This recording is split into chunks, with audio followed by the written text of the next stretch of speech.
Alright, hello everybody, it's me, Clock, and we're going to be playing Where Eternity Sleeps Demo, a yandere visual novel. Let's start. How do you manifest in this world? Oh, I'm a he-himmer. Hell yeah. A name carries weight beyond words. It is essence, permanence, and possession. Speak it with care. What is your name? Oh, it's Clock, you know. So this is the thread that binds your soul. Clock. Oh, it's the sweetest melody. One I could listen to for lifetimes. Do you feel it too? This harmony between us. This pull. This unspoken connection that has no beginning and no end. It's as though the stars themselves whispered your name into my soul long before you spoke it. For all of eternity, I will speak it with reverence and love, for it is now a part of me. Something wrong there? No? Okay. The halls of Elmric's castle soared in silence, their beauty veiled in dread. Ceilings soared in graceful arcs overhead, where the visages of long-dead kings carved in reverent detail lingered in a hush of eternal triumph. Sunlight spilled in muted hues through stained glass saints and sinners, casting shards of crimson and gold upon the stone. You moved through the silence, each step measured. The castle walls, once bustling with courtiers and lively with laughter, now seemed to press inward, heavy with silence. The throne room lay ahead, its grand double doors standing sentinel. Polished wood banded with iron, they towered over you, etched with scenes of the kingdom's victories. For a moment you hesitated before them, your hand hovering just shy of the cold metal ring that served as a handle. It wasn't fear that stopped you, not entirely, but the weight of knowing that whatever lay beyond those doors would change everything. As the king's scholar, you're no stranger to royal summons, yet this one carried a sense of foreboding. King Anduin's message had been cryptic, but the urgency was clear. This was no routine consultation, it was a command, and failure was not an option. At the threshold stood a guard, his presence a barrier as much as the door itself. "The king awaits," he said, his voice as flat and unyielding as the stone beneath your feet. Swallowing your apprehension, you nodded and took hold of the handle. By the way, this is also made by the developer of the Prescription for Love demo we played a while back. The door groaned as it swung open, revealing the throne room beyond. Chandeliers hung high above, their countless candles flickering in defiance of the somber atmosphere. Marble tiles glistened softly beneath the muted light, their quiet beauty heightening the disquiet that gripped you. Wow, King Anduin, you look very young. You sure you don't need a couple more years before you rule? No? Okay. Approach. The word echoed down the length of the hall. You obeyed, bowing low before the throne. King Anduin sat atop it, his crimson robes pooling around him like a tide of blood. His crown, a relic of the kingdom's golden age, seemed almost too heavy for his head. Your Majesty. King Anduin leaned forward, his sharp gaze locking onto yours. Do you know why I have summoned you in? His words were measured, but beneath them lurked an undercurrent of impatience. I assume it concerns the disappearances, Your Majesty. You replied carefully, your words chosen with the precision of one walking a precarious path. Assume. The king spat, his tone cutting like a blade. Is that what scholars do now? Assume. He began to pace, each footfall measured, echoing through the vast hall. They're not just missing, scholar. They're gone. Families, entire bloodlines, wiped off the face of the map, scrubbed out with a wet sleeve. Am I to rule ghosts, empty fields, silent towns? I'm not the king of ghosts, you know. There was no mistaking the irritation in his voice, loud, biting, and impossible to ignore. He paced before you, his shadow long and looming in the flickering light. The people speak of curses, punishment for sins long buried beneath our cobble streets. But I do not believe in curses. No, this is something else. His piercing gaze turned back to you. This is the work of someone inside our gates. Someone who knows us, our strengths, our habits, our weaknesses. It is deliberate, methodical. They do not strike all at once. They weaken us, hollow us out, until nothing remains but ruin and fear. And obviously, it's me they're after. Who else would be worth all this trouble? Forgive the question, Your Majesty, but have the Shire Reeves been formally dispatched to investigate the disappearances? Given their jurisdiction and familiarity with the outer settlements, their reports could provide us with valuable context. King Anduin gave you a look so dry it could parch ink. Deployed, yes. Ages ago in royal time, which is apparently 5 days before they decide to ghost the entire kingdom. He waved a hand in the air, theatrically annoyed. Vanished, poof! Not a scrap of parchment or dramatic monologue left behind. I sent scouts, I sent messengers, I even sent the cavalry, for heaven's sake. Do you know how hard it is to lose an entire cavalry? So unless they're composing a very long letter from the afterlife, I'd say they've joined the list. Frankly, I'm running out of people to send who aren't either dead, terrified, or terminally incompetent. He slouched in his throne, muttering with a sigh. So tell me, scholar, since you're so clever, what would you call it? The room held its breath, still and strained as if the very air were a blade pressed to the throat of silence. You said nothing, could say nothing. His words left you questioning, your thoughts unclear. There was no answer. No name you could give it. No logic you could stitch to it. Only silence. It had started quietly.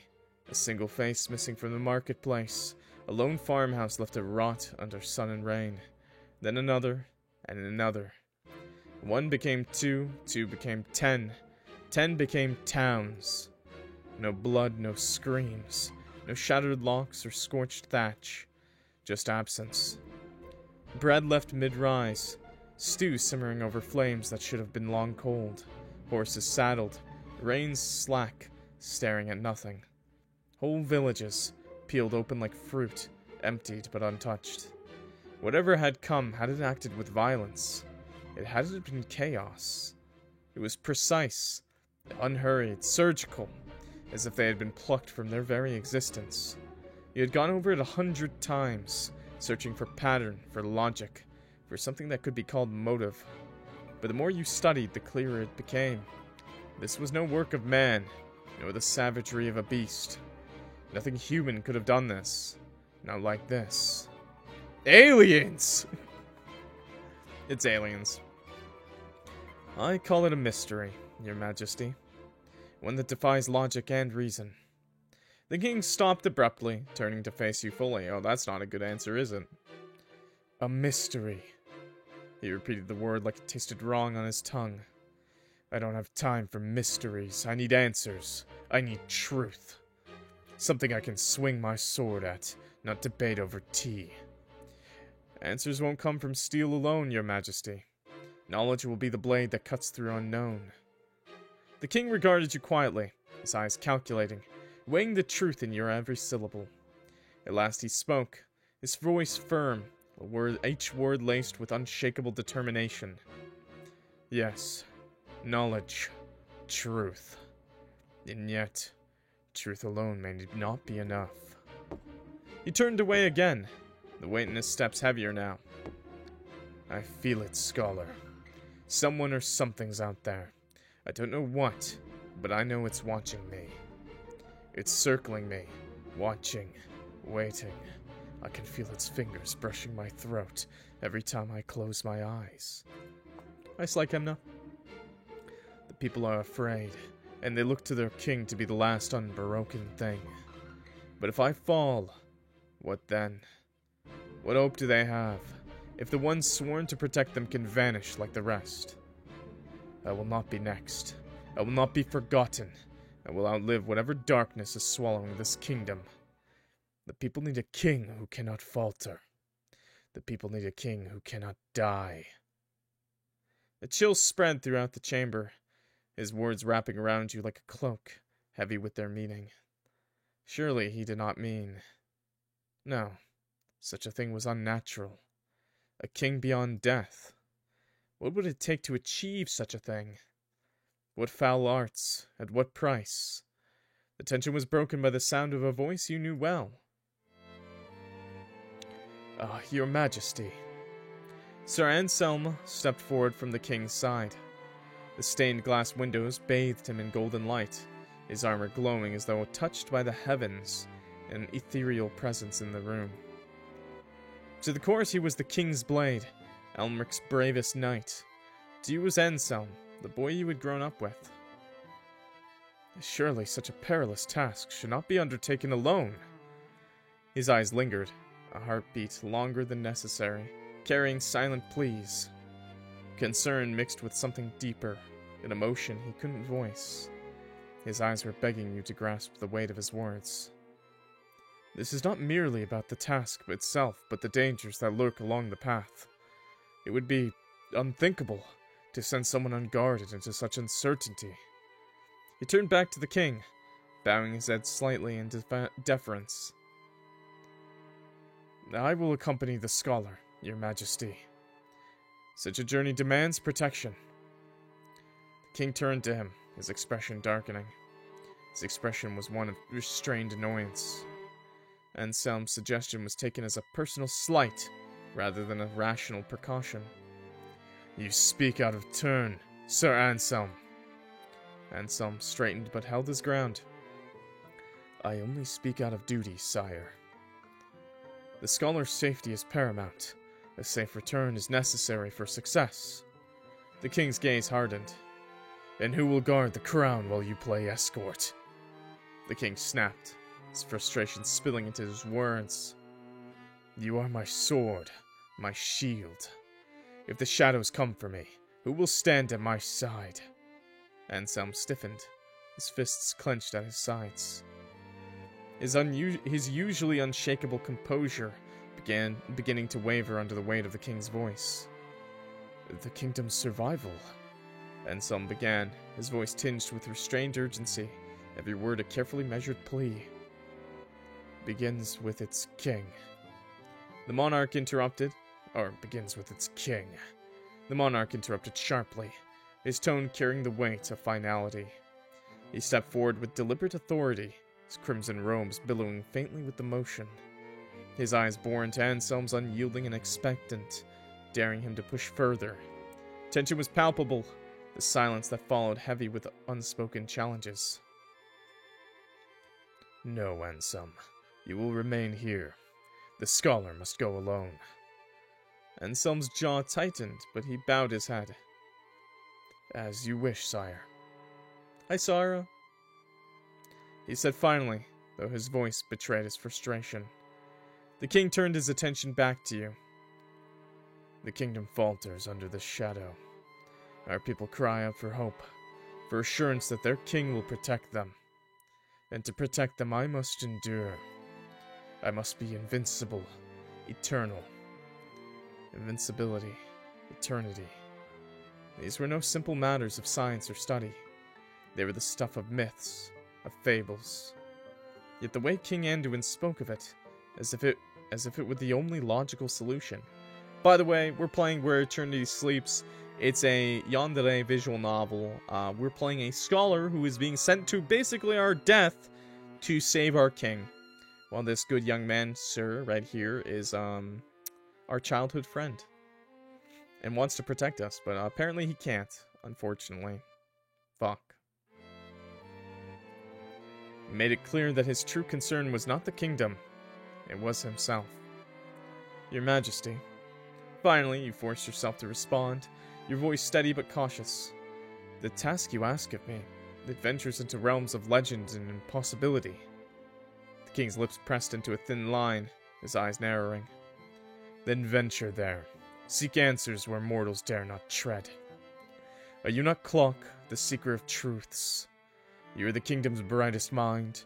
Prove yourself worthy of the title, or do not return at all. The threat in his words was unmistakable, even as he couched it in the guise of royal expectation. Failure was not an option, but neither was open defiance. You bowed low, your voice steady, even as nerves tightened within you. I will do as you command, your majesty. As the king dismissed you with a wave of his hand, your gaze briefly met Anselm's. Though he was bound by duty, his concern for you was palpable, a silent plea that seemed to stretch across the space between you. The heavy doors groaned shut behind you, sealing you into an inescapable path.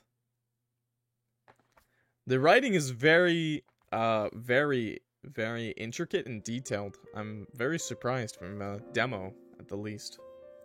The library of the Royal Archives stood as a solemn fortress of knowledge, its towering shelves brimming with the wisdom of centuries. The air carried the faint scent of aged parchment and wax, a solemn testament to the countless scholars who had sought wisdom within these hallowed halls. Nut, indeed. A nut on that king. Stained glass windows high above filtered the moonlight into kaleidoscopic hues. Dust motes danced in the beams, drifting lazily untouched by time. This was a sanctuary of knowledge, a place where the weight of history pressed upon every surface. Yet tonight it felt anything but serene. Your task hung over you, making the tranquil silence feel oppressively heavy.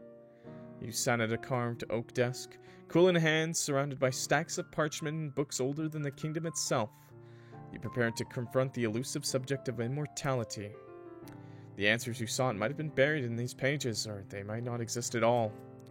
The faint rustle of footsteps on the stone floor pulled your focus from the brittle pages of the tome you'd been poring over. Expecting a castle attendant, you looked up and froze. Standing at the entrance was Anselm, the weight of his usual armor conspicuously absent. He wore a simple tunic, the fabric cinched at the waist by a plain leather belt. It was a rare sight to see him without his imposing metal shell, one few ever had the chance to witness, and yet there was something strangely comforting about seeing him like this. A quiet reminder that beneath the steel and duty, he was still just a man. Anselm, you said, surprised, rising from your seat. What are you doing here? Shouldn't you be on duty? He took a few hesitant steps into the room, his eyes scanning the space to ensure no one else was present. I've done enough standing around for one day. Besides, the king is safe enough for the night. But you... He trailed off. His blue eyes were clouded with worry. I needed to see you. His hand brushed over the back of a nearby chair, but he didn't sit. Instead, he lingered a few feet away, unsure of his welcome. You sighed, setting your quill aside. You shouldn't be here. If the king finds out, let him. Anselm cuts you off, stepping closer. I appreciate your concern, but you and I both know the consequences of defying the king's orders. If he knows you're here, it will raise questions neither of us can afford to answer. Damn the consequences! Anselm snapped, a sudden burst of frustration startling you. He ran his hand through his hair, pacing in front of the desk. You're poring over dusty books, preparing for a journey that no one alone should have to take. And I'm supposed to stand idly by. How can you ask that of me? Because I have no choice. You said firmly, though your voice wavered. You're familiar with the king's ways. If you disobey him, I'll be branded a traitor. Anselm finished bitterly. Yes, I know. The king may command my service, but my loyalty belongs to the one who truly matters to me. You. His words were like a stone thrown into still water, rippling through your thoughts and catching your breath in its wake. He rarely spoke so plainly, his emotions always tempered by duty. Now stripped of his armor and titles, he stood before you not as a knight, but as the boy who had always been by your side. The boy who once stepped between you and danger, who believed in you when you couldn't believe in yourself. Anselm. You began, but he shook his head. Clock, you're brilliant. The brightest mind this kingdom has ever seen. But brilliance did not stop blades or ward off beasts. You think I do not know the dangers you'll face? I've seen what the world can do to those who travel alone. I know the risks. But trust me, Anselm, I can handle this. No one can do this alone. Not even you. He said bluntly, his eyes locking onto yours. Maybe not. You emitted softly, almost afraid to be heard. But I must. If you come with me, the king will know. It'll be the end of us. He'll punish us both. I can't let that happen. The king's punishment means nothing to me. Failing to protect you would be a wound deeper than any blade could match. My life is yours to spend it if it keeps you from harm. You shook your head, the weight of your resolve pressing down on you. You have no idea what's out there, Anselm. The things I've read in these books, the places I'll have to go. If you come, it won't just be the king you'll have to fear. It'll be something far worse. You say, hoping to dissuade him. None of that matters to me. I would stand between you and every blade, every shadow that dares touch you. I would face it all, without hesitation, without fear, because your safety means more to me than my own life ever could. If pain must be felt, let it be mine. Even if it takes every piece of me, I would give it all just to see you at peace. As long as I live, every breath is yours. So long as my heart beats, it beats only to keep you safe. Not because I must, but no matter the cost, I'd always reach for you. His throat tightens, struggling against the overwhelming tide of emotions, threatening to break free.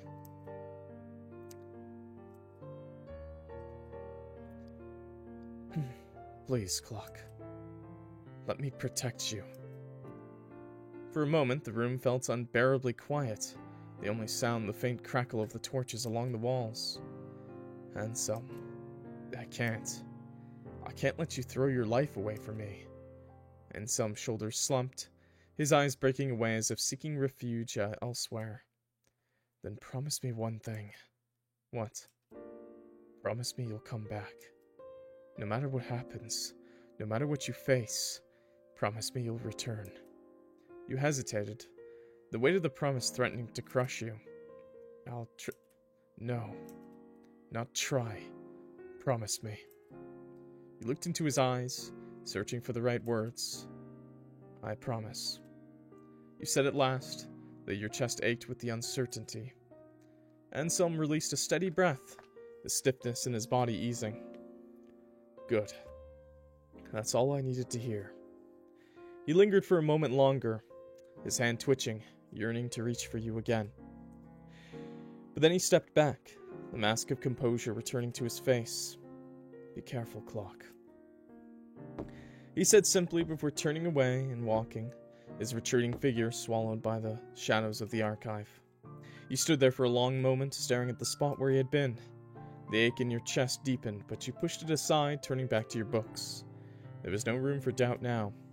The journey ahead would demand every ounce of your focus, and every piece of your heart. Damn. I can't bring my gay boyfriend. After days of tireless searching, your body ached. Your mind felt like it teetered on the edge of exhaustion. The faint glow of the lantern cast long, flickering shadows across the forgotten stone walls.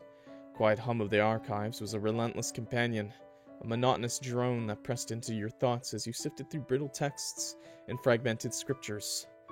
Scriptures spoke of mythical armors, potions brewed under rare moons, and gods whose blessings demanded unimaginable sacrifices.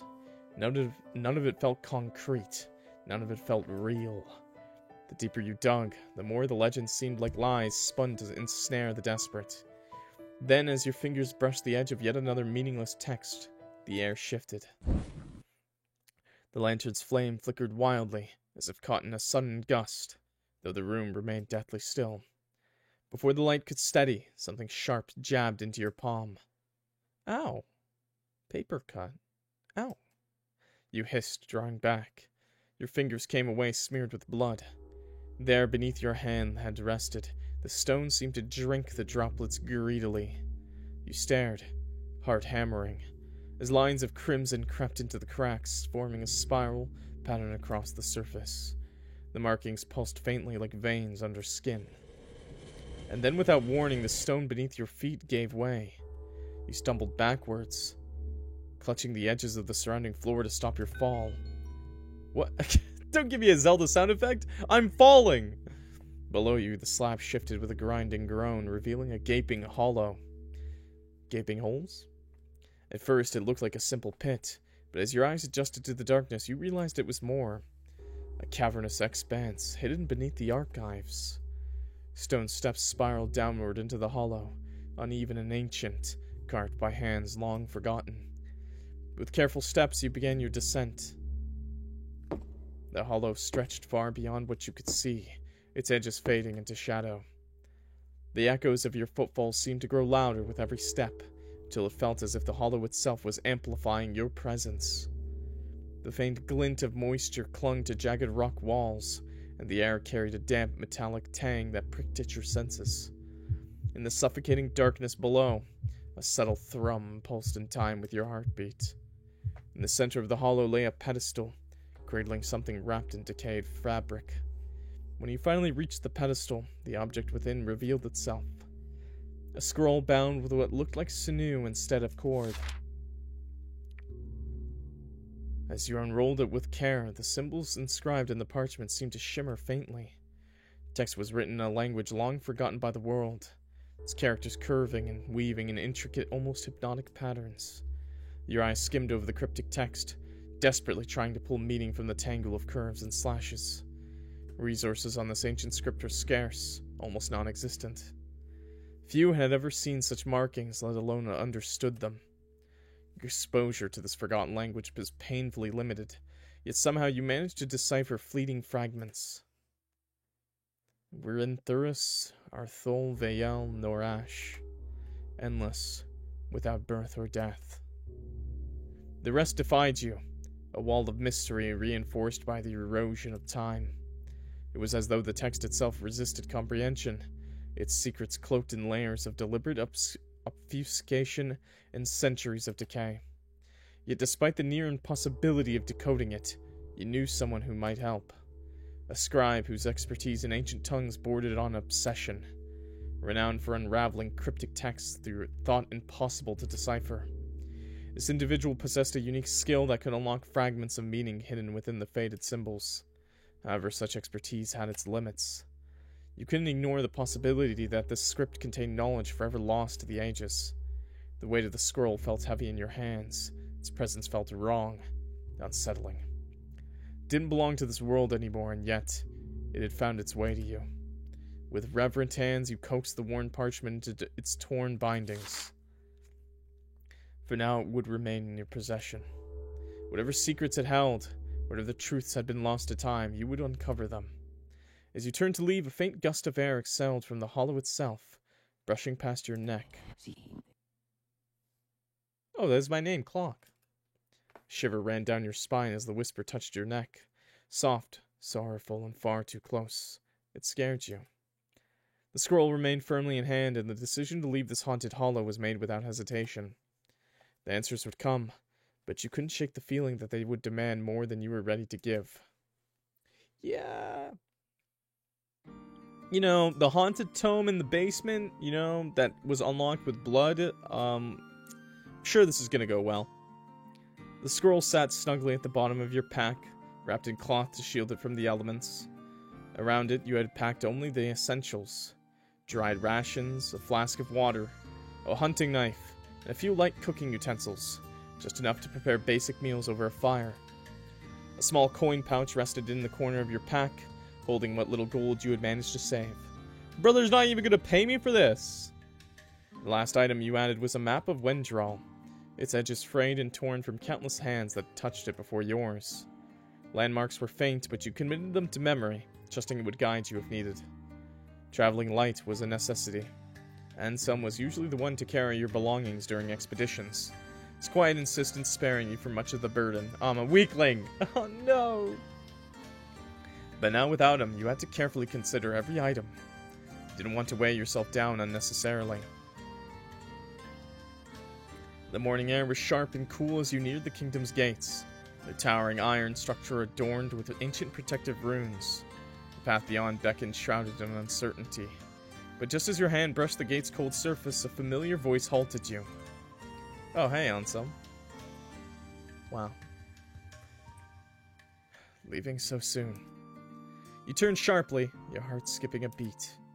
There, standing just a few paces away, was Anselm. His knight's armor caught the pale light of dawn, polished to a mirror sheen. Though polished and proud, the armor seemed almost at odds with worry etched across his face. A royal knight bound to the king's side, Anselm rarely had the luxury of tending to matters outside the castle walls. Yet here he was. "Where are you heading?" he asked, his eyes falling to the pack slung over your shoulder. "To the Blind Forest." His reaction was instant. His calm facade vanished, replaced by an expression of alarm. His hand instinctively brushed the hilt of his sword, as though he might shield you from the very idea.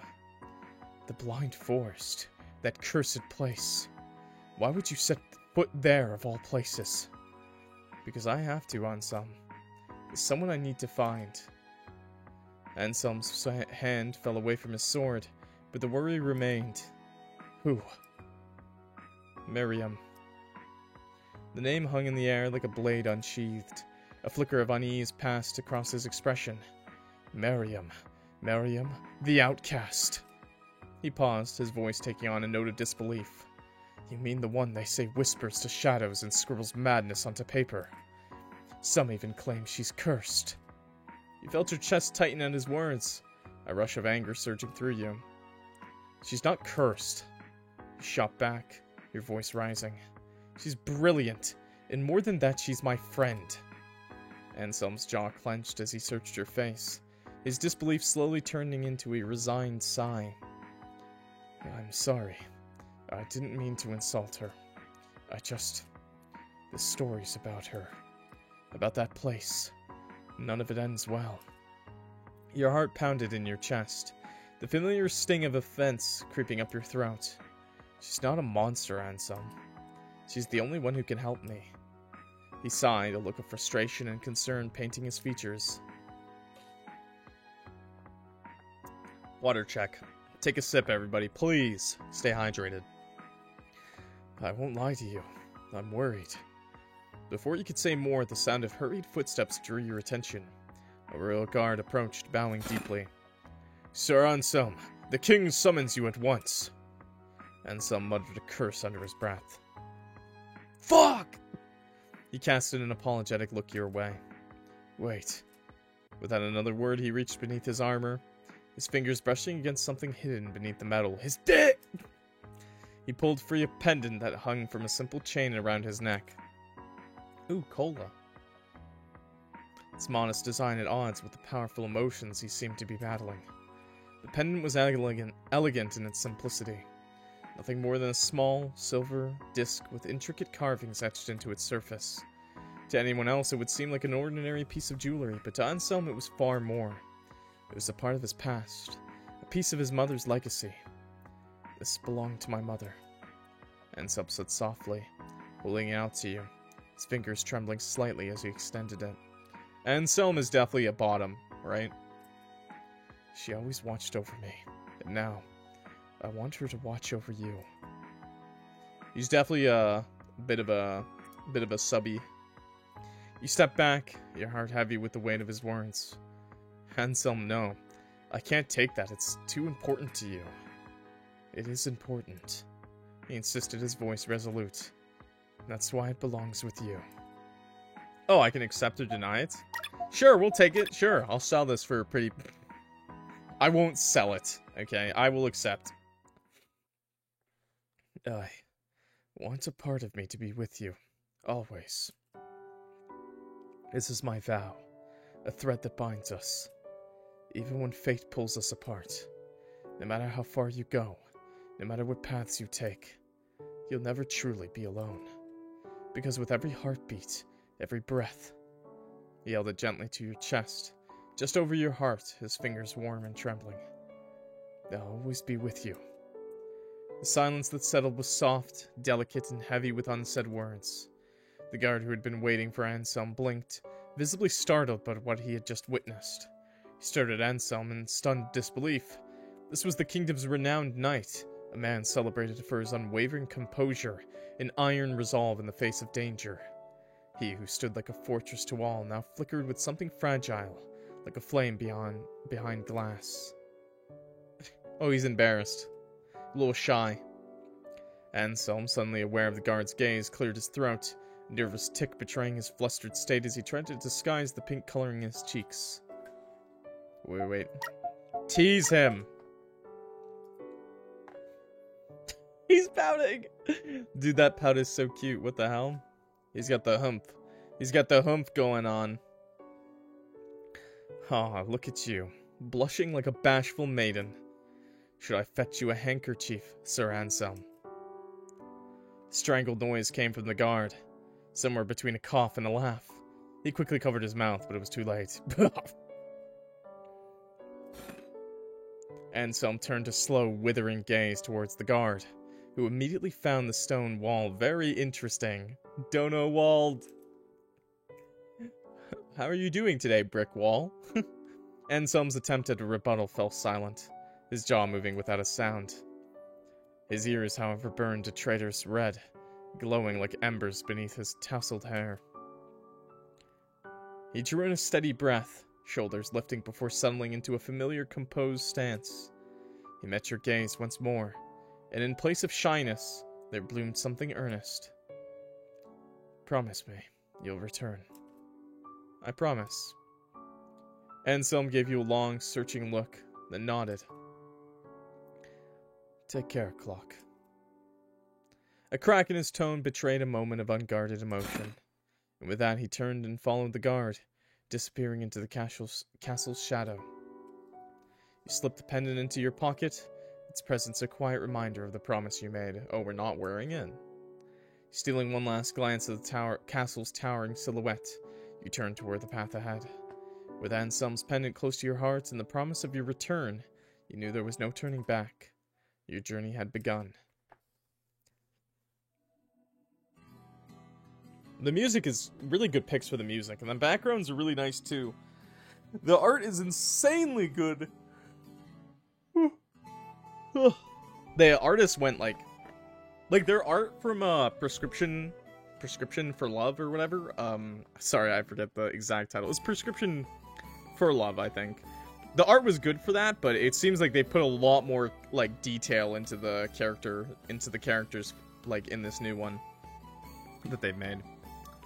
The path stretched before you, winding through fields of emerald under a golden sun. The sunlight bathed the world in a honeyed glow, and it really feels like I'm reading a goddamn fantasy novel, man. It's great.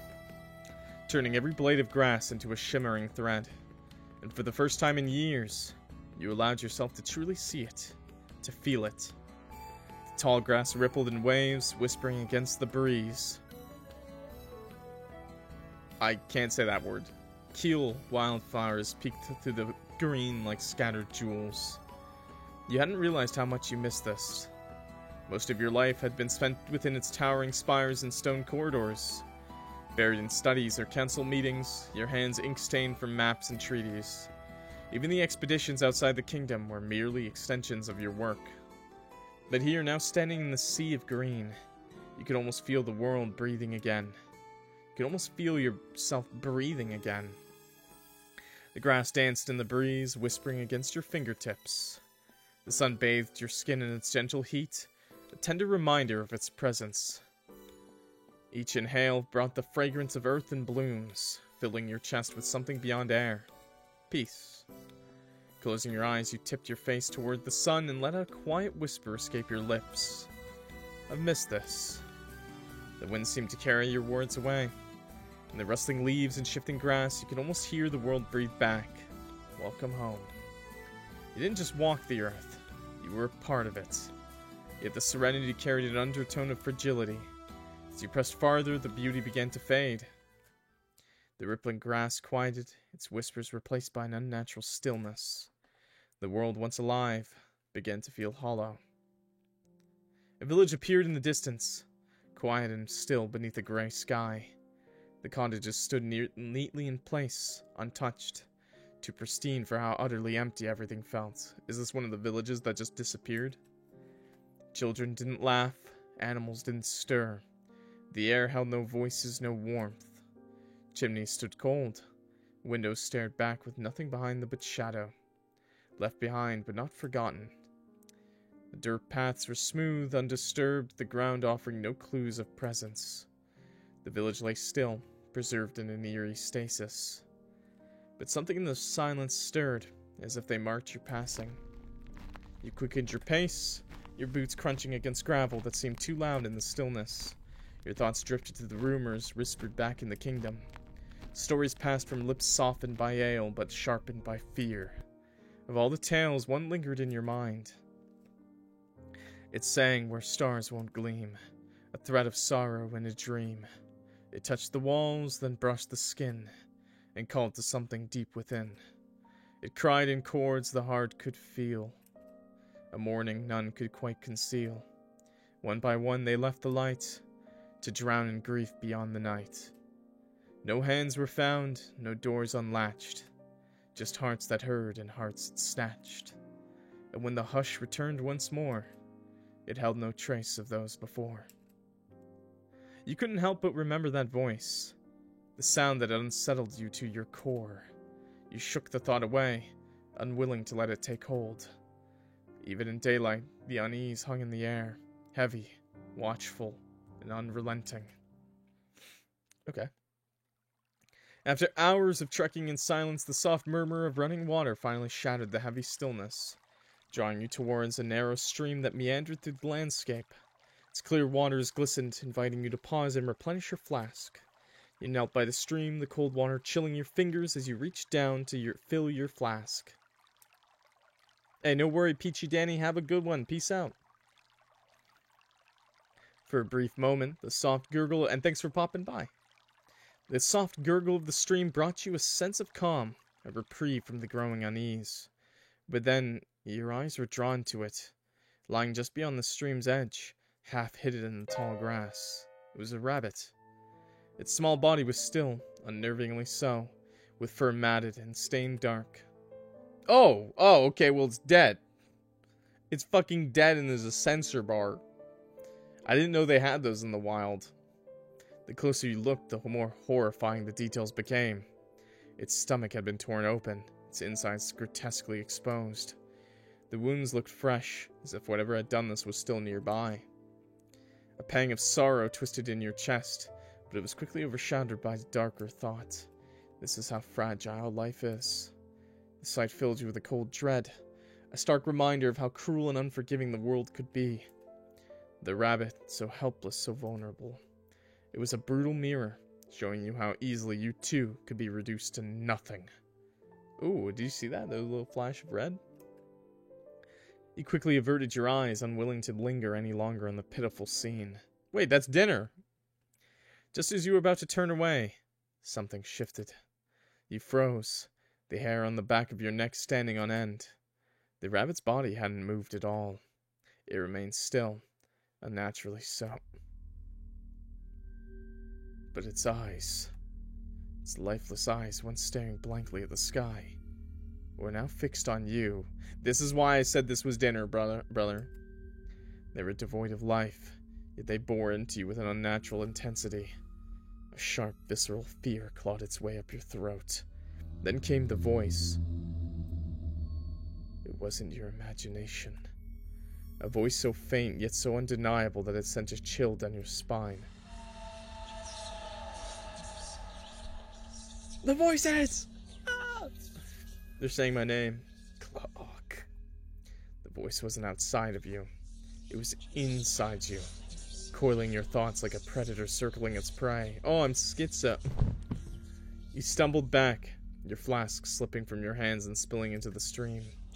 The rabbit's head twitched, its lifeless mouth sagged open as if it were about to speak.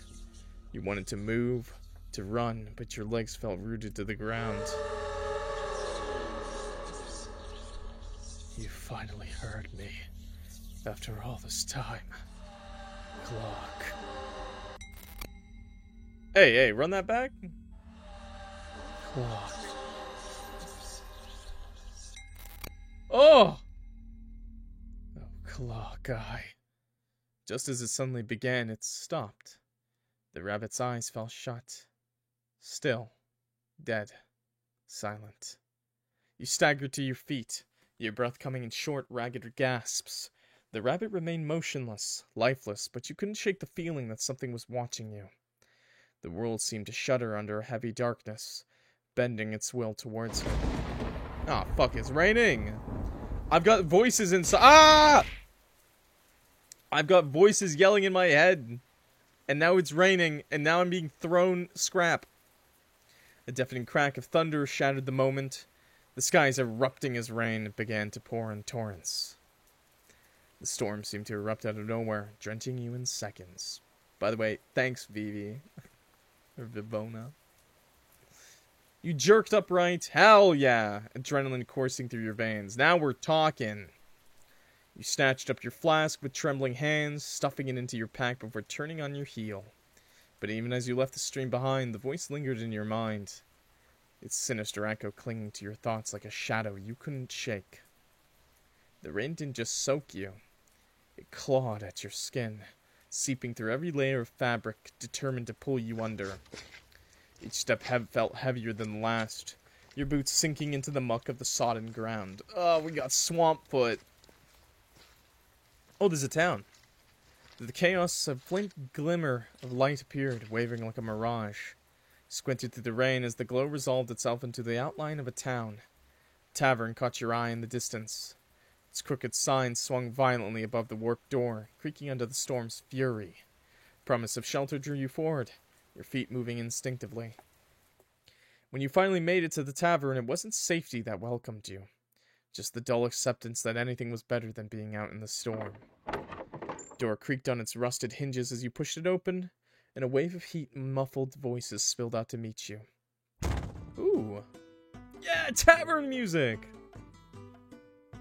You stepped inside, dripping water onto the warped floorboards, the door slamming shut behind you with a gust of wind. Deathly hush fell over the tavern, making you tremble. The entire tavern seemed to pause, suspended in anticipation of your next move. Eyes flickered your way, sizing you up, before quickly darting back to their drinks.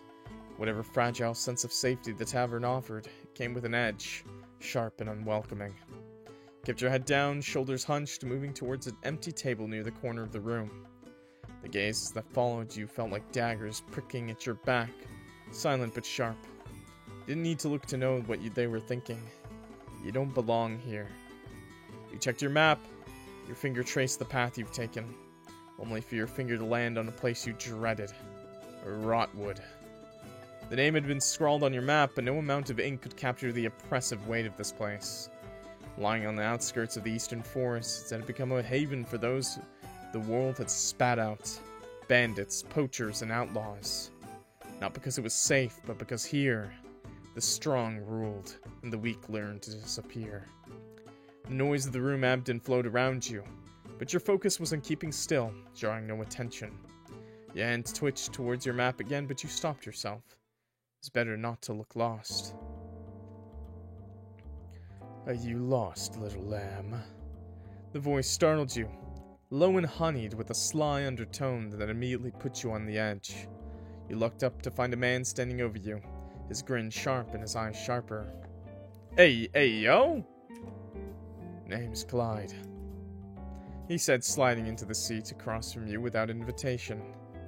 His smile widened as he propped an elbow on the table, leaning closer. And you are just passing through. You forced a tight smile, though every instinct in screaming at you to get up and leave. He chuckled as though amused by some private joke. Not my pants, they're already wet! Passing through. Sweetheart, you don't look like you belong anywhere near Rotwood. This isn't exactly a place for delicate creatures. His gaze lingered a little too long, tracing over you in a way that made your stomach churn. I can handle myself. You replied tightly, doing your best to project confidence. No, I can't. I'm like a little weak-ass twink. Ugh, God. No, I don't doubt that, he said, the corner of his mouth curling up in a smirk. But a pretty thing like you wandering alone, that's bound to draw attention. Luckily for you, you caught my attention. And trust me, Lamb, that's the best thing that could have happened to you tonight. He signaled the barmaid with a lazy wave. 2 drinks. Something strong for my new friend here. Let's save. Sure! Yeah, let's drink! You swallowed your discomfort and nodded, deciding for now it was safer to play along.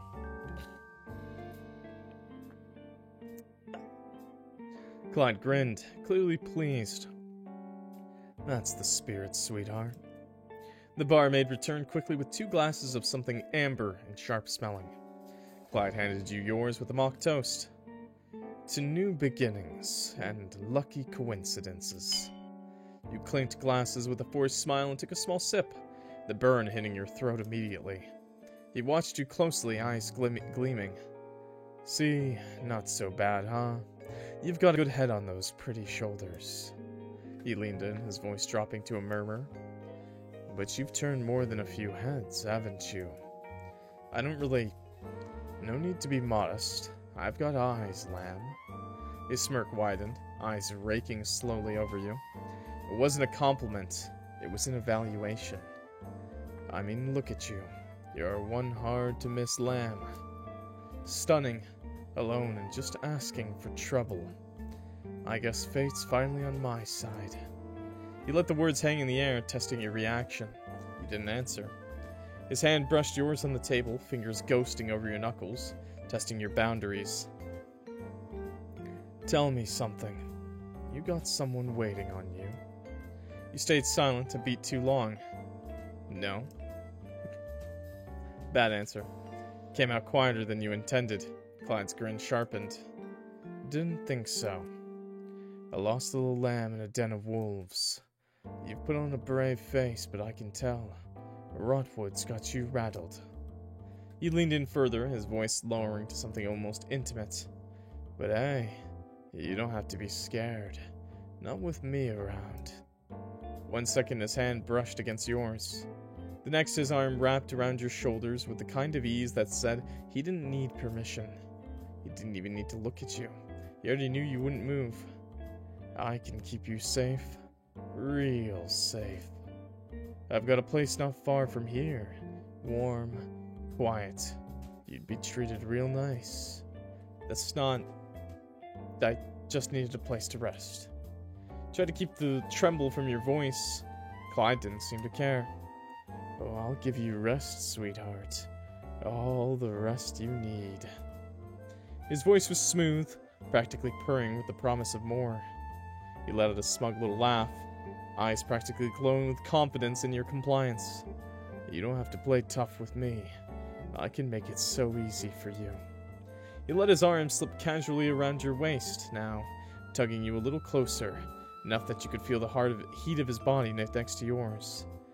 Let me show you how much easier things can be. His breath fanned your ear, and for a split second you felt yourself losing your composure. Ah, don't look so tense, lamb. I don't bite. Unless you want me to. You could feel his fingers splayed across your side now. Possessive. Claimed.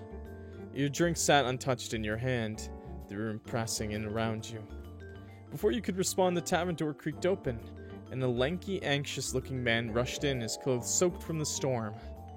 He spotted your companion immediately and made a beeline for the table. Boss! The lackey stammered, his voice trembling. Someone's here to see you, boss. Clyde didn't even spare him a glance. Then deal with it. Can't you see I'm busy? He gestured towards you with a lazy smirk. I've got company. The lackey swallowed hard, his eyes darting nervously between you and his boss. He leaned in closer and whispered, but you overheard him clearly. But boss, it's someone from the Royal Vanguard. He specifically asked for you and said it's urgent. That finally got his attention. His smile vanished, replaced by a scowl as he turned to glare at the lackey. I thought I told you idiots to take care of it. The lackey fidgeted, his face pale. We did, but... Useless. He snapped, shoving his chair back as he stood abruptly. His hand slammed against the table, making you flinch. Every last one of you. Useless. He turned back to you, his grin returning, though it was sharper now, less amused and more calculated. Don't go anywhere, lamb. I'll be right back. Before you could respond, he stormed out of the tavern, his lackey scrambling after him like a scolded dog. The door slammed shut behind them, leaving you alone at your table, your pulse racing. Huh. You stayed frozen what felt like an eternity, the tension in your chest threatening to choke you. Minutes passed, but he didn't return. Run? What do you mean? I wanna go sleep with that guy. He's gonna get free lodging. Free room? Oh my god. I don't have to pay the tavern. Seizing the opportunity, you slipped out of your chair, moving towards the door as inconspicuously as possible. Every step felt like a gamble, but you made it outside without incident. No, they didn't even give me a choice. The air hit you like a wall as you stepped outside. The silence was unsettling, a stark contrast to the storm you were expecting. Oh. Oh! He's fucking dead! Okay. Nice. Sweet, I'll just loot his key off of him. Clyde's body. The headless corpse lay sprawled in the mud at your feet, grotesquely twisted, carelessly discarded. Blood gushed from the jagged stump of his neck, pooling thickly in the rain-soaked earth, before spilling out in dark rivulet, winding like sinister veins towards the gutter. We barely knew him. I wonder who came. The Royal Vanguard. I wonder why the Royal Vanguard would immediately kill him. His lifeless form was unnervingly still. The violent scene around him felt alive. Your breath caught, your legs threatening to buckle. Fear clawed at your mind, but there was something else too. Relief. You didn't linger. No, loot him! Loot that body now, loot that body. Turning away from the grisly sight, you moved towards the edge of the village, your pace quickening with each step. It wasn't until you reached the town's exit that you noticed them. The man's lackeys, standing in the open. Their eyes locked onto you wide with terror. For a moment you thought they might chase you. Ah! But then they ran. Not after you. Away from you. Their horrified expressions lingered in your mind as you pressed onward, the damp ground squelching underfoot. Whatever had happened, whoever had killed the man, you weren't going to wait to find out. The rain had stopped, but the storm hadn't truly passed. You just had to keep moving. That's so ominous. What the hell? The muddy path leading away from the tavern glistened faintly under the pale moonlight, the remnants of the storm pooling in small puddles at your feet. You paused on the road, glancing back towards the faint glow of Rotwood's lanterns in the distance. The thought of staying in a nearby inn had crossed your mind. A warm bed, a roof over your head. It would have been a tempting option under different circumstances. After what had happened today, the idea left a bitter taste in your mouth. We're camping it. The inns were no exception, just another extension of the town's opportunistic underbelly. No, you thought, shaking your head. You tightened your cloak around you and started walking. The woods, wild and untamed as they were, felt safer than any inn in Rotwood. At least in the forest, the threats were honest. Yeah. Turned back towards the path leading into the forest, leaving the faint glow of Rotwood behind. The woods welcomed you with their quiet stillness. Towering trees stretched high above, their sprawling branches interwoven into a canopy that filtered the moonlight into thin silver streams. Solitude in the wilderness was far preferable to risking another moment in a place where danger wore a friendly face. After trekking through the dense underbrush and weaving between towering trees, you finally came upon a small clearing. It was tucked far enough away from the road to promise solitude, yet open enough to make a fire without worry. With a weary sigh, you dropped your pack, allowing the tension in your shoulders to ease. Your hands worked automatically, gathering branches and dry kindling from the forest floor. Soft crunch of leaves underfoot and the occasional snap of twigs were the only sounds accompanying you in the clearing. Nice! Soon a small fire crackled to life, its flames licking the air with a warm golden glow. Ah, we rested the bonfire. Nice. The heat seeped into your chilled skin, easing some of the tension coiled in your shoulders. Shadows danced like fleeting phantoms along the edges of the clearing, their movements casting an air of mystique over the quiet forest. From your pack, you pulled out a small bundle of dried vegetables, their earthy aroma faint as you measured them carefully in your palm. A small pot balanced precariously over the fire as you filled it with water and stirred the mixture with slow, deliberate movements. Steam rose in lazy spirals, vanishing into the cool night air as the faint scent of cooking wafted around you. The rhythmic bubbling of the pot filled the silence, blending seamlessly with the occasional rustle of leaves stirred by the wind. Your gaze flickered towards the shadows surrounding the clearing. And even as you tried to focus on the soothing repetition of stirring the soup, there was a lingering unease pricked at the edges of your awareness. Something about the vast open darkness felt alive, as though the woods were watching, waiting. As the soup neared completion, a sound broke through the quiet. Oh, is that me? That's me. You froze, the wooden spoon pausing mid-air. Mid-stir. Noise had been low, guttural, almost too loud to be yours.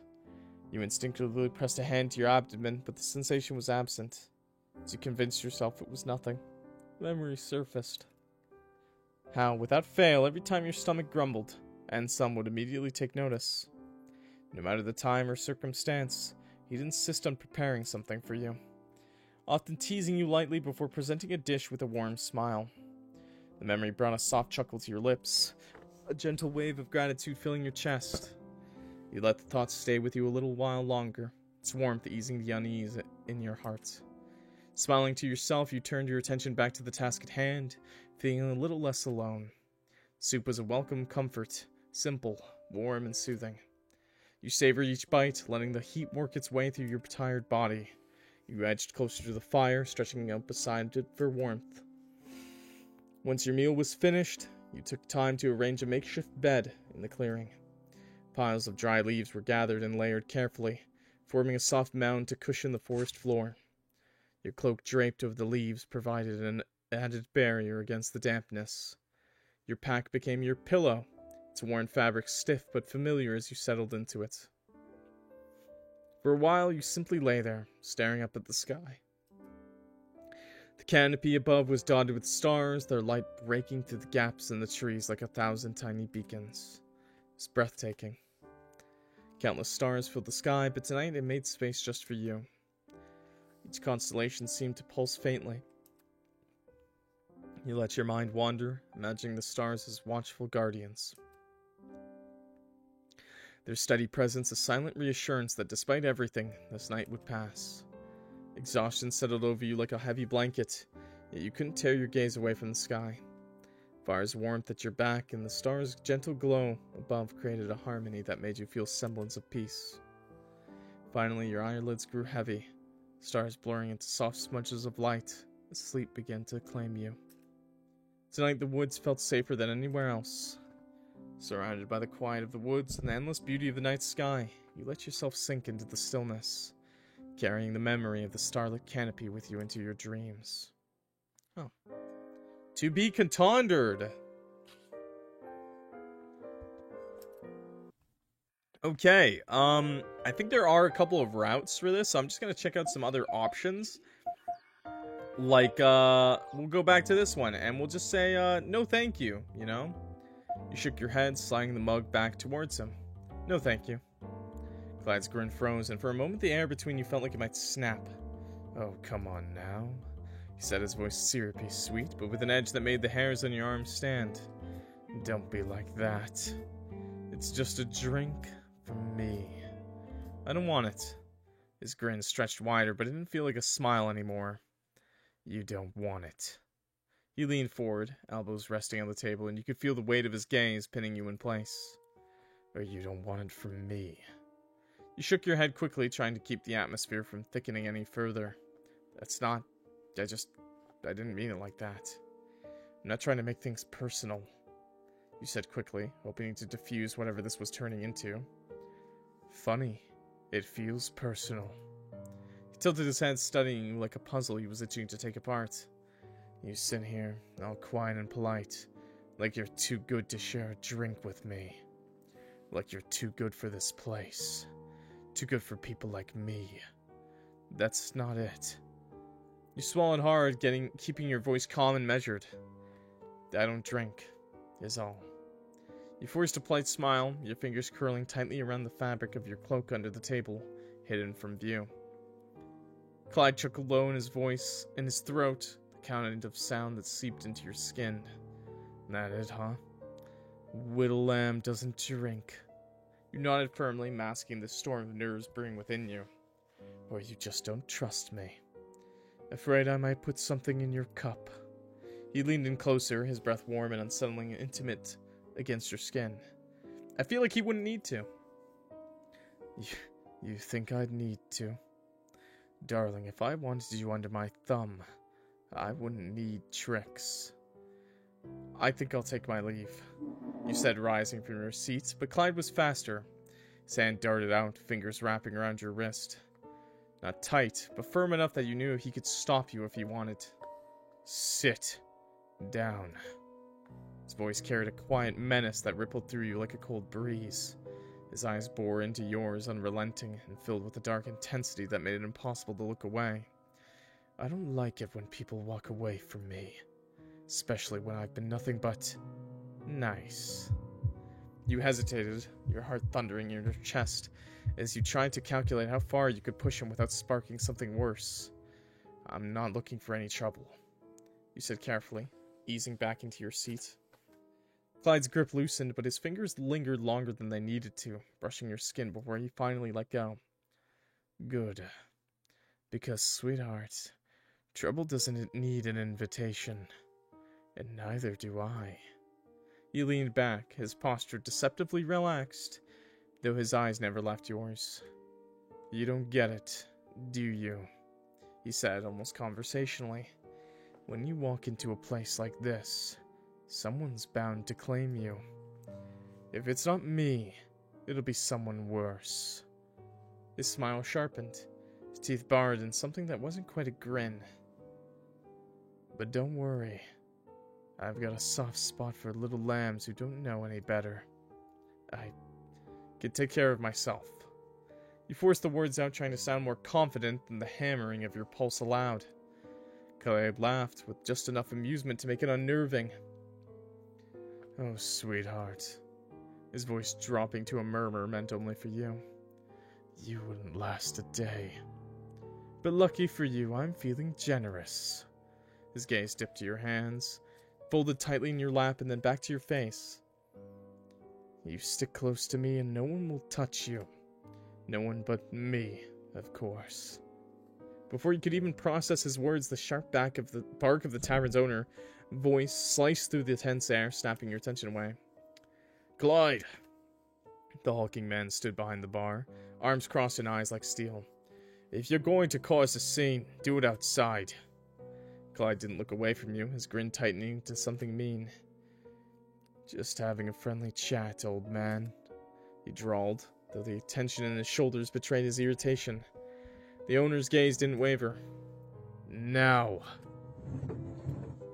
Why is he... What? Excuse me? With a low hiss of breath through his teeth, Clyde pushed back from the table, his chair scraping loudly against the floor. He stood towering above you for a moment before he leaned down, his lips brushing just close enough to make your skin prickle. Be careful now, little lamb. This place is a way of swallowing up the weak. And me, I don't like sharing. He straightened, casting one last smirk at the tavern owner before sauntering towards the door. It slammed shut behind him, leaving the room heavy with silence. The owner shook his head, his expression softening as he turned to you. Why are you sheep? Oh, I'm also a lamb. You're not from around here, are you? You shook your head, Clyde's parting words still heavy in your mind. The owner sighed, setting his rag aside. You'd best watch your step.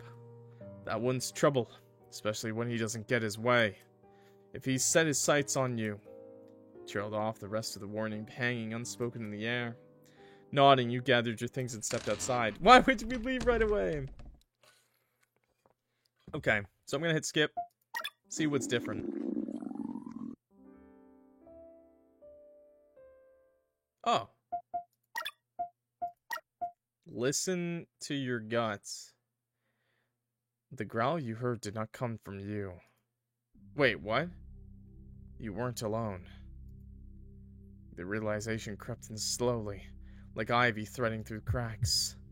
It wound around your ribs, pressing tighter with each frantic beat of your heart. You strained to hear something, anything, but the woods had gone too still, like a stage just before the curtains rise. Even the fire seemed to quiet, its cracking dulled to a whisper as if afraid to draw attention. The sound of your breath was loud in your ears, and yet the world around you felt impossibly quiet. You glanced over your shoulder, the woods beyond the clearing dark and thick. The forest once just a backdrop to your evening had become a wall of darkness. Trees stood tall and silent, their limbs twisted in unnatural shapes, casting long, clawed shadows that reached towards you like they were meant to drag you in.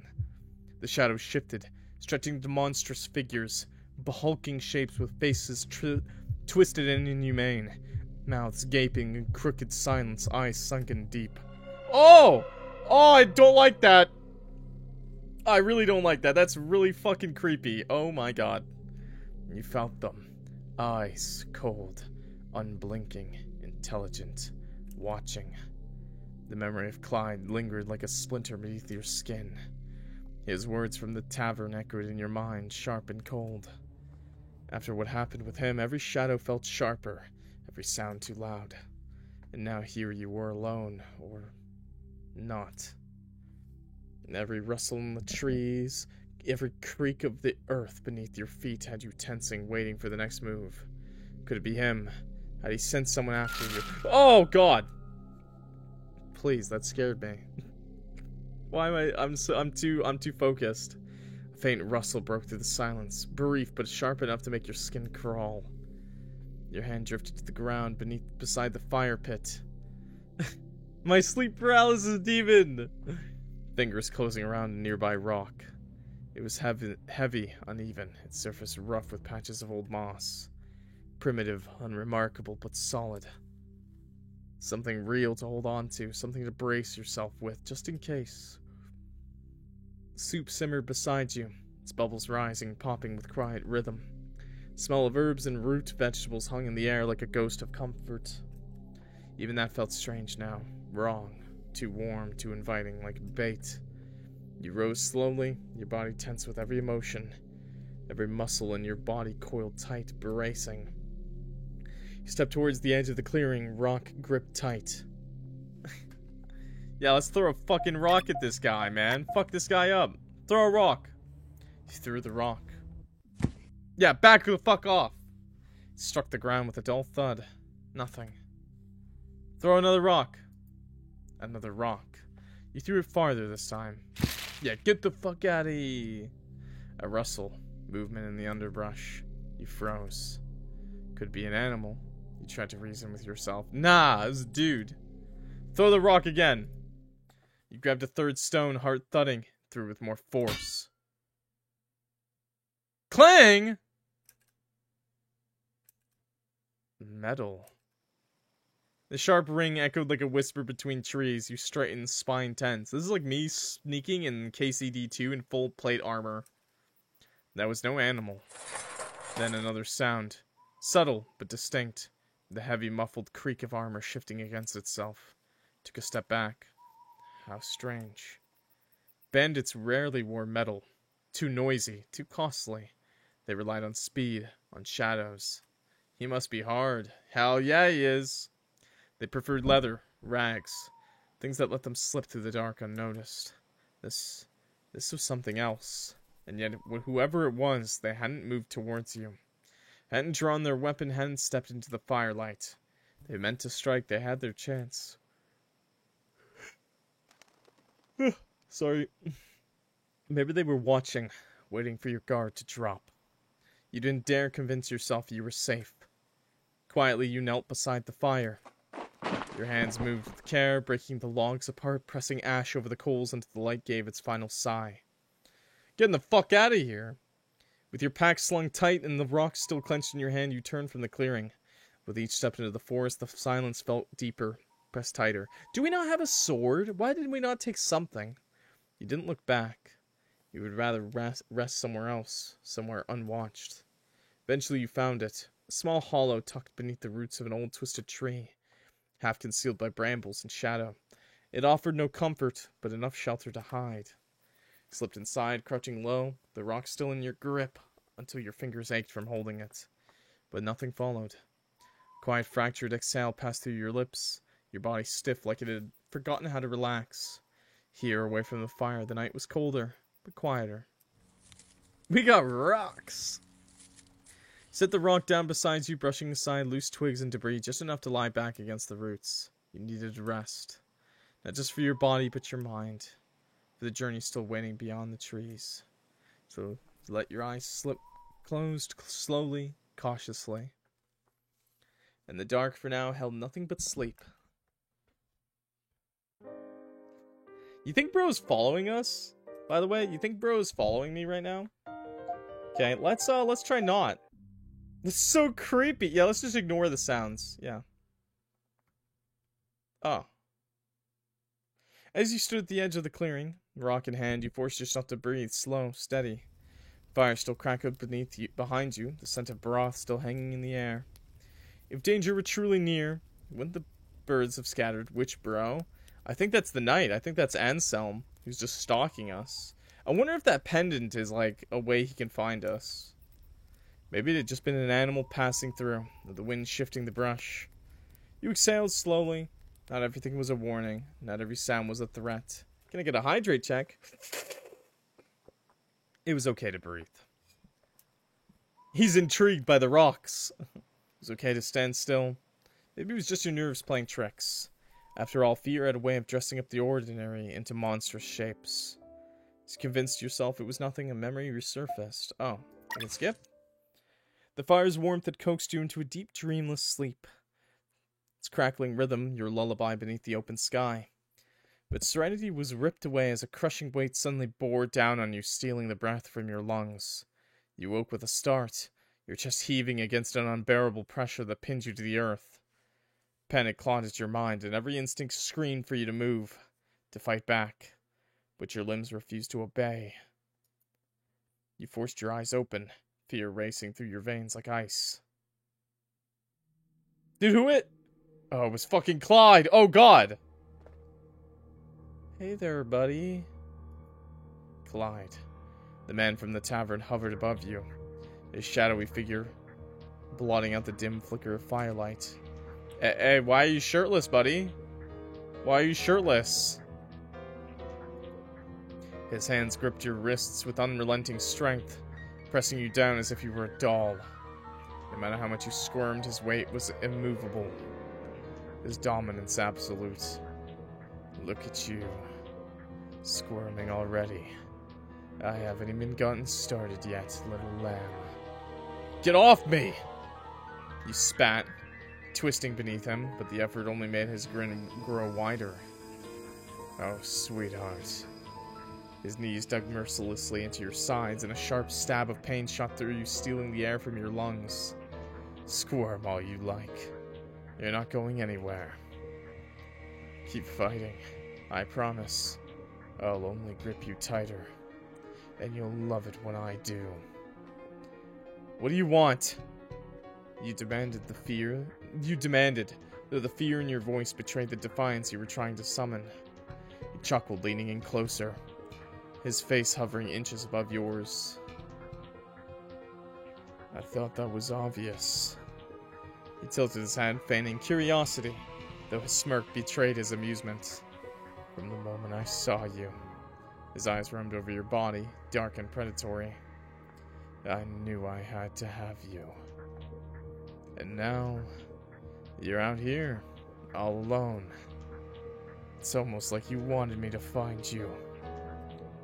You followed me.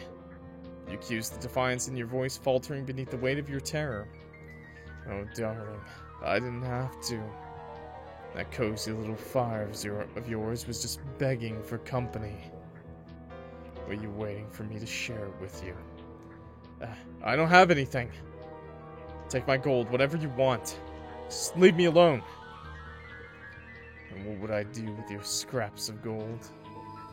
Releasing your wrist, his hand trailed over your shoulder, lingering there before his fingers traced the delicate curve of your collarbone. What I want is something delicate, something that bends under my touch. His fingers trailed down your chest, lingering with a deliberate slowness. No, darling. I'm here for you. Please. You begged, tears prickling at the corners of your eyes as his touch slid down to your chin, tilting your face towards him. Don't do this. Oh, don't stop now. He purred, his tone mockingly clear. Go on. Let me hear you. Beg me to stop. Don't hold back now. Scream if you want. Cry if you have to. But don't stop begging. I want to savor every little plea. The way your voice shakes. The way your body trembles beneath me. It's intoxicating. Do you have any idea what you're doing to me right now? You clenched your eyes shut, bracing for what was coming. His weight pressed heavier against yours, his breath hot against your skin. Look at you. Given up already. Good. It's better this way. I always get what I want. And what I want is you. Every piece of you. Every broken, trembling piece. He murmured, his lips ghosting along your neck. So stop fighting it, darling. No one will hear you. No one is coming to save you. His hand drifted lower, fingertips brushing over your ribs before dragging deliberately along the curve of your side. His touch unhurried and claiming, savoring the way your body flinched under him. No one is taking you away from me. His fingers curling just enough to press into the skin of your hip. You're all mine. Every ounce of hope drained away, leaving only despair as you accepted your helplessness. And then a sharp whistle tore through the air, slicing the tension in an instant. Clyde's body jolted violently above you. His breath hitching in a choked gasp before his weight slumped forward, crushing you beneath him. A wet thud accompanied his collapse.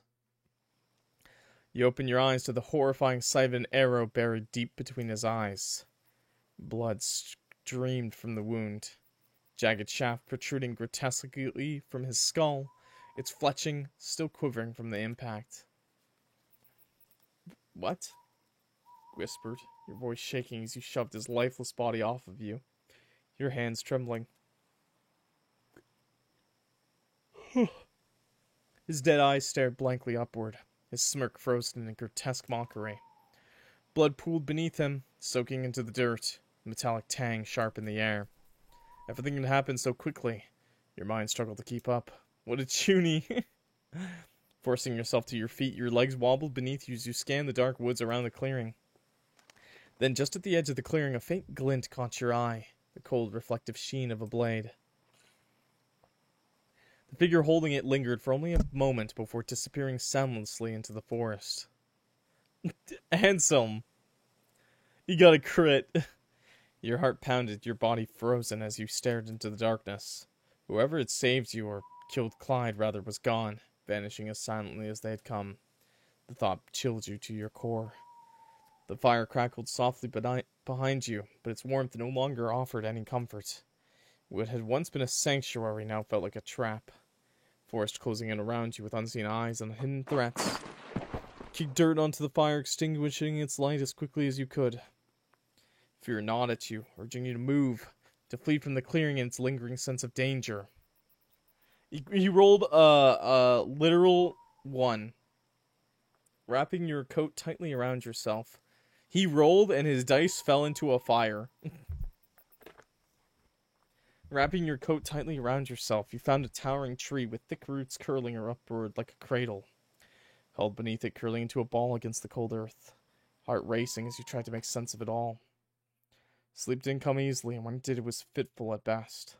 Every rustle of leaves, every whisper of wind felt like a phantom presence, leaving you on edge. The woods, once wild but honest, now felt as treacherous as rotwood itself. Stretching. Okay, that was very different. Let's load up again. I got another option for bro. So that was what happens if you ignore it. I assume this is the same.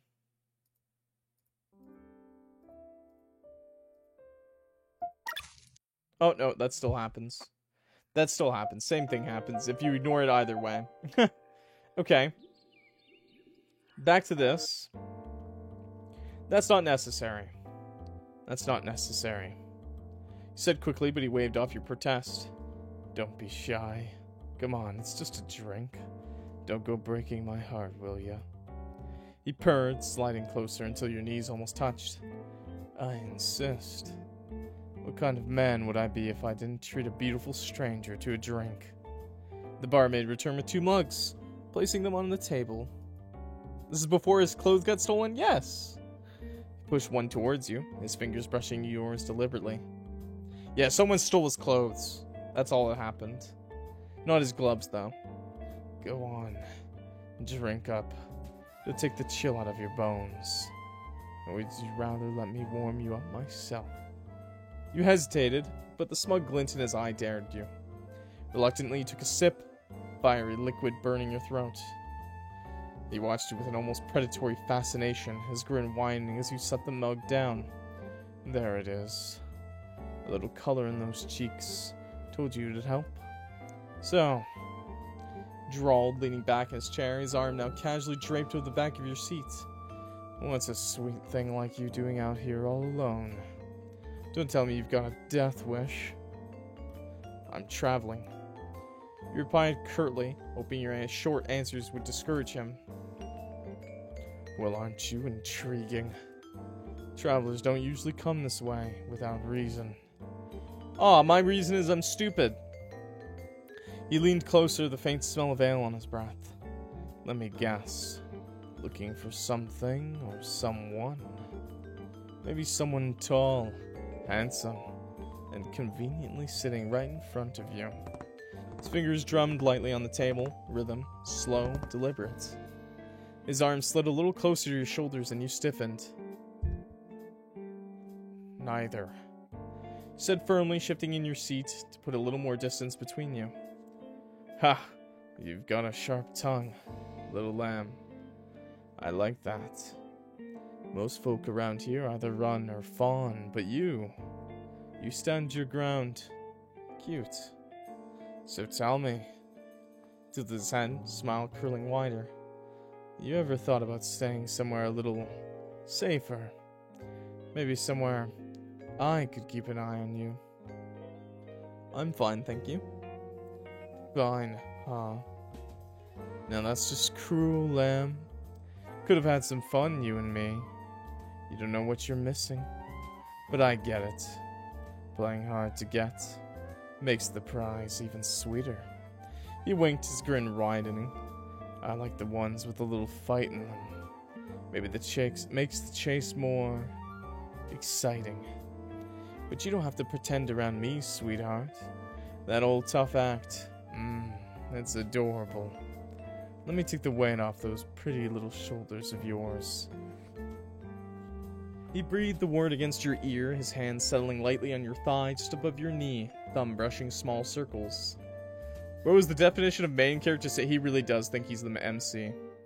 One night with me, and you'll forget you ever wanted to leave.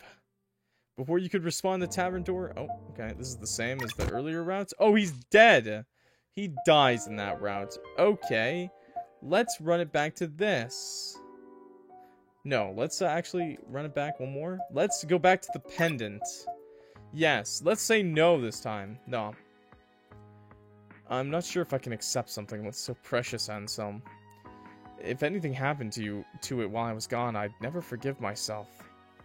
His hand lingered in the air a moment longer, where his fingers curled inward as he slowly withdrew the pendant. I understand. He held the pendant gently, running his thumb across its surface with quiet reverence. Then, with a soft exhale, he slipped it back into the space between the plates of his armor, nestled close to his heart. Wow, I mean, did you not see it? It was the same. We already played this. I'm sorry, QPC. It was foolish of me. I just thought, if I cannot be by your side, then at least let me leave a piece of myself for you to hold. His voice cracked ever so slightly towards the end, but he quickly cleared his throat. He stepped forward, wanting to say something, anything, wanting to ease the quiet pain behind his eyes. No need to fret. They'll manage, like always. He said quickly as if trying to convince himself. Underneath the sadness, a sincere, almost fragile smile bloomed. Your safe return is all I ask for. You hesitated, then nodded. I promise. His eyes clung to yours, haunted by the fear of an inevitable goodbye. Take care, Clock. Though the guard beckoned, Anselm paused, bargaining silently, offering one final gaze heavy with all the words he couldn't bring himself to say. He turned, hesitant, his steps betraying a heart not yet ready to follow. Light skimmed his armor, but there was no shine left in his stride, only the heaviness of goodbye. He stood alone now, silence wrapping round you like a heavy coat. The pendant was not in your pocket, yet its absence pressed against you all the same. You told yourself it was the right choice, that your chest still ached and where it would have rested. As you finally turned towards the road ahead, a piece of you stayed behind. With the boy who offered you more than a charm, with the boy who watched you go with hope in his eyes. Your journey had begun, but so had his waiting. There was something you'd carry with every step you took. Okay, and then the rest. My journey is not nearly as nice.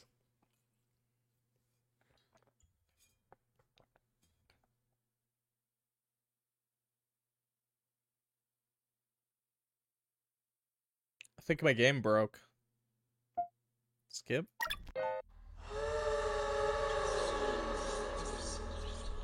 A whisper in the dark and still. You reached for it. For me. My heart shackled by fate. Yet the stars blaze on, fearless, even as they near their extinction. And in their light, I find a reflection of my love for you. Enduring, even as time slips away. So I guess that charm was really protecting us, huh? Throb pulsed behind your eyes, subtle and sharp.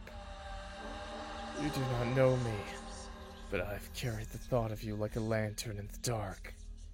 Your existence has been a kind of gravity, and I gladly have fallen. Pressure built, hot and splitting, your vision trembled. I wonder, will your voice falter when it reaches me? Will it rise like a secret serenade, meant only for my ears? Will your eyes find mine, or hide beneath the weight of all we have yet to say? Blood dripped from your nose, your hand shook. Will you come to me? I will treasure it. And when that moon comes, I will be there. Your brain swelled, pushing against bone, desperate to break free. And I will know you, not just by name, but by the subtle shift in the space around us when you stand beside me. The rabbit's eyes rolled shut. Then silence. The pain stopped. You staggered to your feet, your breath coming in short, ragged gasps. What the fuck? It's this...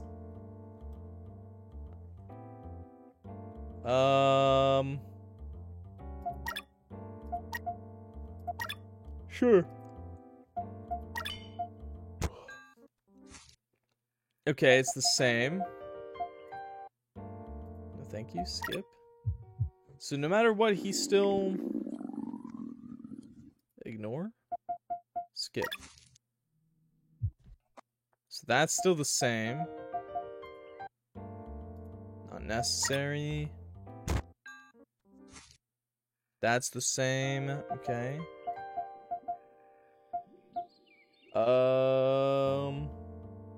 Thank you. Let me just do this. 1 second, chat. Just need guts. God, that's creepy. I hate that. Through the rock. Through the rock. Through the rock. Okay. Okay. Want that one again. Through rock. Stop throwing. Decide not to throw the rock. Okay. Okay, he shows up. To be contondered. We see Clyde's eyebrows start tweaking because he's moving them. I was just watching OD. Hi, your neighborhood star. I don't know what you mean by OD, but I don't know what you mean by that one. But I'm hoping you were enjoying it. We're just wrapping up a visual novel called Where Eternity Sleeps.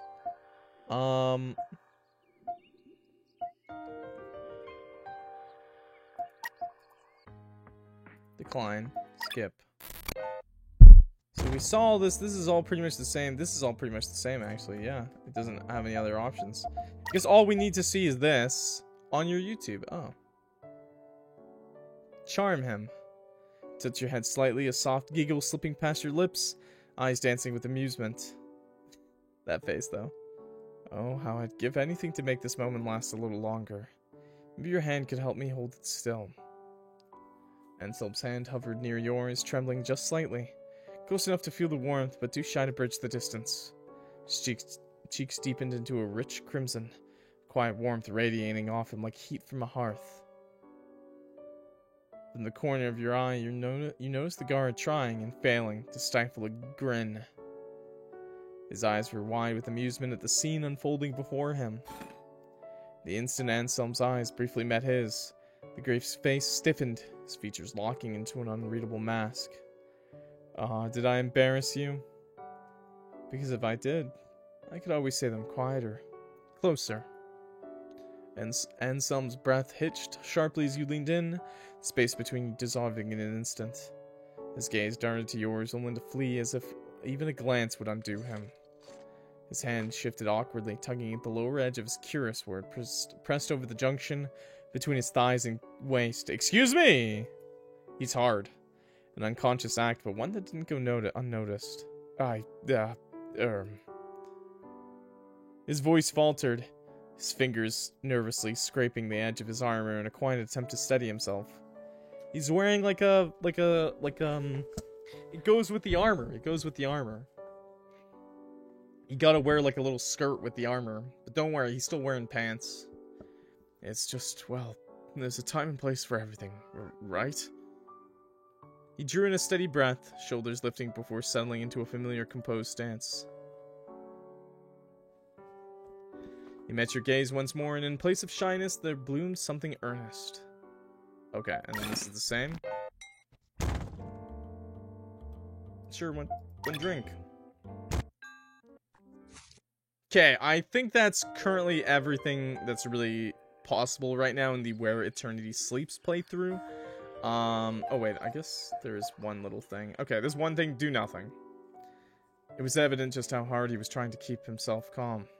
He didn't want to embarrass him any further, especially with the guard present. Okay, it literally just skips everything. Okay. Okay, that was literally the last thing we didn't do. No thank you. Bah. Bah. Ignore. Ignore all my issues. I don't have problems. Okay. That is the demo for Where Eternity Sleeps. It's a large chunk, I feel, but, very, very, very beautifully written, I must say. A demo. They're always demos, my friend. This was made by the QPC. I don't know if you saw, but this was actually made by the developer who made Prescription for Love, if you saw that demo, where the doctor, Yandere, keeps you locked up in his house. I mean, what? In his hospital, I mean, and keeps you safe and cared for.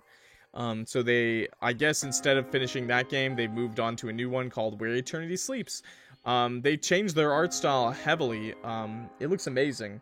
Their art is amazing. The backgrounds are great too, by the way. And the music is very nice choices. Like I said, the writing is very beautiful, very, very detailed. Very, very detailed. It reminds me of a certain book where we spent a whole page. As a kid, I would read this. There was this one book I read as a kid, and there was like 2 whole pages dedicated to the description of a waterfall. That's what this kind of reminds me of. In a good way. In a good way. Don't get it wrong. Description's always fine. But it is definitely it definitely describes a lot, and it definitely feels like I'm reading like a heavy fantasy novel. Rather than an Otome Yandere game. And obviously this game has a lot of lore and a lot of like world building in it too. It's a very interesting game. Like I'm actually very, very surprised.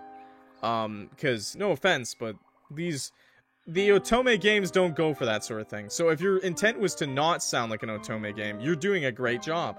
I think this is amazing. I would jump out of a window with a description of a waterfall that sounds like Tolkien. This very much felt like something Tolkien, like, not, okay, maybe not. I shouldn't say that, because at its heart, this still is a yandere Otome game. I know you could pick, like, he, him pronouns. I know Otome games are usually always female protagonist, but in this case, even if you pick he, him pronouns, it's still very much written as if you were a woman. You know, you're weak, you're like weak, you get pushed around, you know, that sort of thing.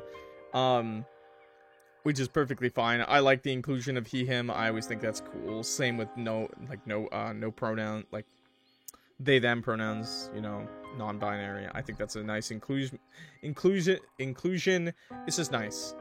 Tolkien wasn't yandere. I don't know, man. That dwarf was willing to do a lot of harm for that elf, man. I'm just saying.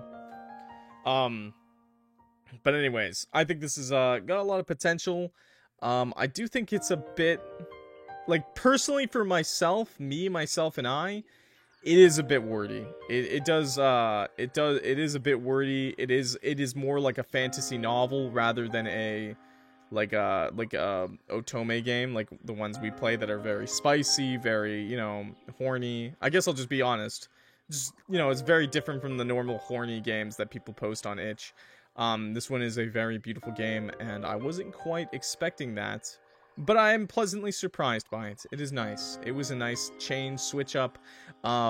So awesome. I wonder, so the pendant, it looks like, now it's not for sure that Anselm is following us.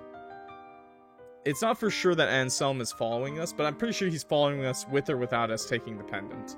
However, the pendant seems to have some magical properties protecting us from the secret voice, the evil voices in our head. The voices! And I didn't mention it, but this game will have 2 love interests. Anselm is obviously the first. The second is the mysterious voice, by the way, I believe. Or at least some kind of mysterious presence we haven't seen yet. So I'd love to see how that evolves later on as the story progresses.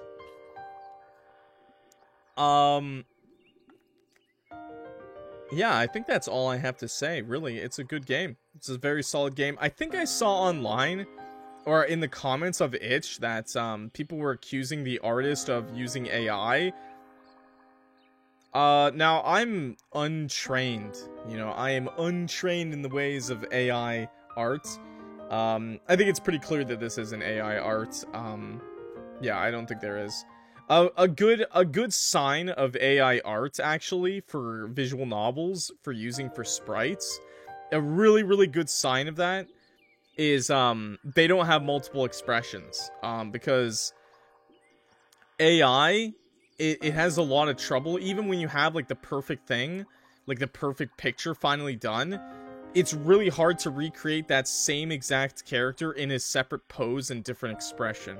Like, I don't know what it is, but AI artists just can't easily replicate, like, the pose, the sprite work that, regular, like, sprite artists can do. So that's one of the weaknesses of AI. So the fact that there was so many expressions, and there's a lot of them, and the character still looks very similar / the same, like, there's no changes, like major changes, because a lot of the time with AI art, like, the hair will be different all of a sudden, or like armor will get an extra, like, curl or some shit.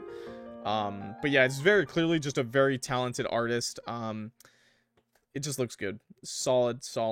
I think that's the best thing so far in the game. I also would love, I think your backgrounds are absolutely amazing.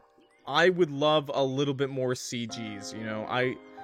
I know this is just a demo, but I would love to see more CG. I know that's always, like, the most, like, costly thing in development, but I think CGs are just such a nice reward, and they're such a nice, you know, if people start to trail off a little bit, CGs kind of wake them up, you know?